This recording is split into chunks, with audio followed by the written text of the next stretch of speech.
Madam, ముఖ్యంగా ఏదైతే నిన్న ఆయన మాట్లాడినటువంటి విధానాన్ని చూస్తే ఒక్కసారి మళ్ళీ పాత రోజులకు వెళ్లాల్సినటువంటి అవసరం అయితే కనిపించింది.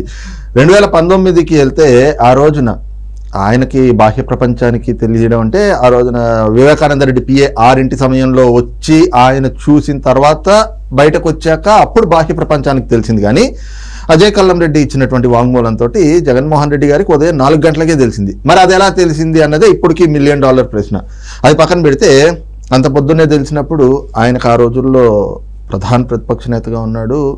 ఆయన హెలికాప్టర్లో కూడా ఎన్నికల ప్రచారాలకు హెలికాప్టర్ వాడుతున్నారు కాబట్టి హెలికాప్టర్లో కూడా కడప వెళ్ళేటువంటి అవకాశం ఉంది పులివెందులకు వెళ్ళడానికి.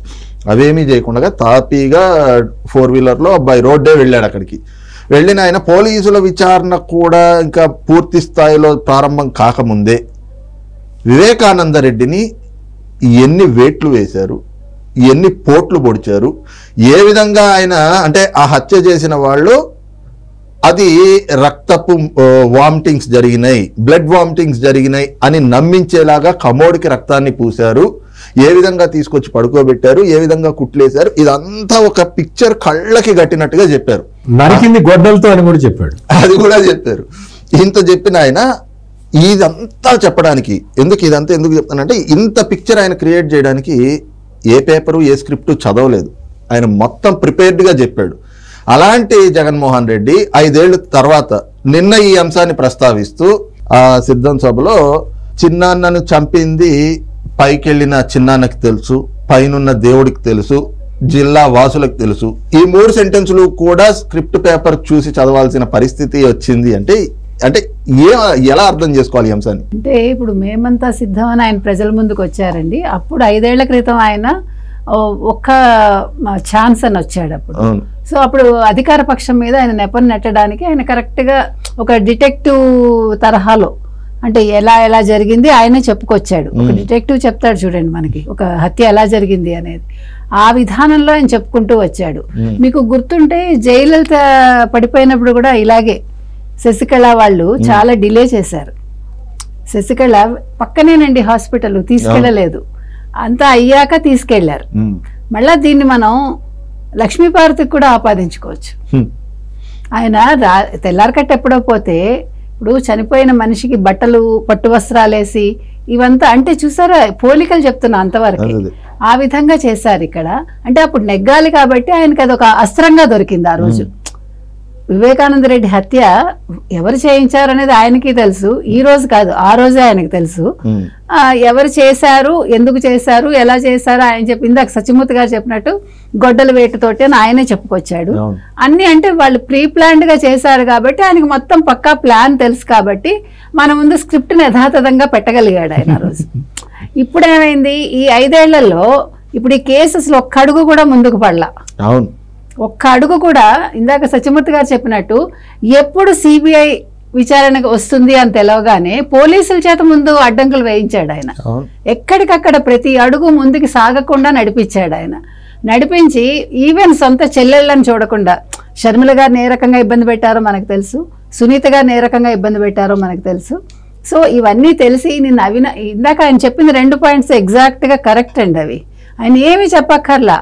అవినాష్ రెడ్డికి ఇందులో ఈ హత్యతో ప్రమేయం లేదు.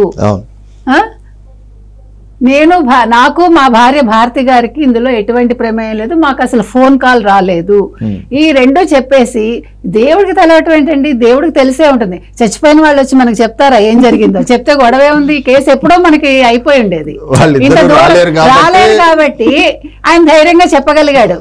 ఇప్పుడు పులివెందుల ప్రజలకి ఆయన చెప్పినట్టుగా అందరికీ తెలుసు. పులివెందుల ప్రజలకి ఎందుకండి, మొత్తం ఆంధ్ర రాష్ట్రానికి తెలుసు, తెలంగాణలో కూడా తెలుసు ఎవరు చేయించారు, ఎలా చేయించారు, ఎందుకు చేయించారు అనేది. ఒక సీటు కోసం సొంత చిన్నాన్ని ఎవడైనా చంపుకుంటాడండి? నిన్న జరిగింది అది. దాన్ని కప్పెట్టుకోవడానికి నిన్న అసలు నిందితుడు బయట తిరుగుతున్నాడు, ప్రతిపక్షంతో ఉన్నాడు, ఇన్ని చెప్పాడు ఆయన. నిందితుడిని పక్కన పెట్టుకుని నువ్వు అవినాష్ రెడ్డిని అరెస్ట్ చేయడానికి వచ్చినప్పుడు ఎంత డ్రామాలు ఆడారండి. తల్లిని అడ్డు పెట్టుకుని కర్నూలు విశ్వభారతి హాస్పిటల్లో తల్లిని అడ్డు పెట్టుకుని ఎంత దారుణంగా అది అసలు. మరి ఒక్క అడుగు ముందుకేయగలిగిందా సిబిఐ గాని పోలీసులు గాని? ఆయన ప్రతిసారి ఢిల్లీ వెళ్లి రావడమే, నాటకాలు ఆడడమే. ఇంత డబ్బులు ఖర్చు పెడుతున్నాడు ఇన్నిసార్లు. ఇప్పుడు నెలకి 3.8 కోట్ల ఆయన హెలికాప్టర్ రెంట్ కడుతున్నాడండి. అంత రెంట్ కట్టేవాడు హెలికాప్టర్లో రాలేడు ఆ రోజు. మీరు ఇందాక అడిగిన ప్రశ్న అదే కదా. ప్రతి నెల కడుతున్నాడు ఆయన ఇన్ని సంవత్సరాలుగా చక్కగా. సో ఇది అన్నీ తెలిసి జరిగాయి.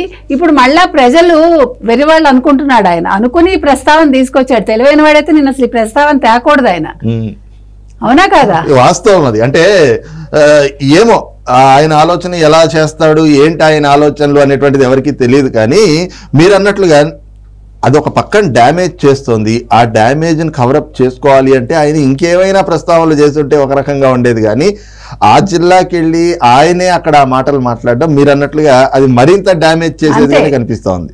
సార్, ముఖ్యంగా చూస్తే నిన్న ఆయన చేసినటువంటి మరికొన్ని ఆరోపణలు, అంటే చంద్రబాబు నాయుడు గారే ఈ హత్యను చేయించారు అని మళ్ళీ ఆ పాత ఆరోపణలు ఏవైతే ఉన్నాయో వాటిని మళ్ళీ కొత్తగా వండి వార్చే ప్రయత్నం. ఇప్పుడు ఏమిటి అంటే లేటెస్ట్గా తన మీద యుద్ధానికి ఒంటరిగా రాలేక తన చెల్లెళ్లను కూడా తన మీదకి ఉసిగొల్పుతున్నారు. ఎవరు? చంద్రబాబు నాయుడు గారే. ఈ రోజున ఈ కేసులో వాళ్ళని కూడా ఈ విధంగా మారిపోయేలాగా చేసింది చంద్రబాబు నాయుడు గారే అని చెప్పి ఆయన చెప్పడం, దానికి మరి ప్రతిగా ఈ రోజున సునీతారెడ్డి గారు కూడా కొన్ని ప్రశ్నలు సంధించారు.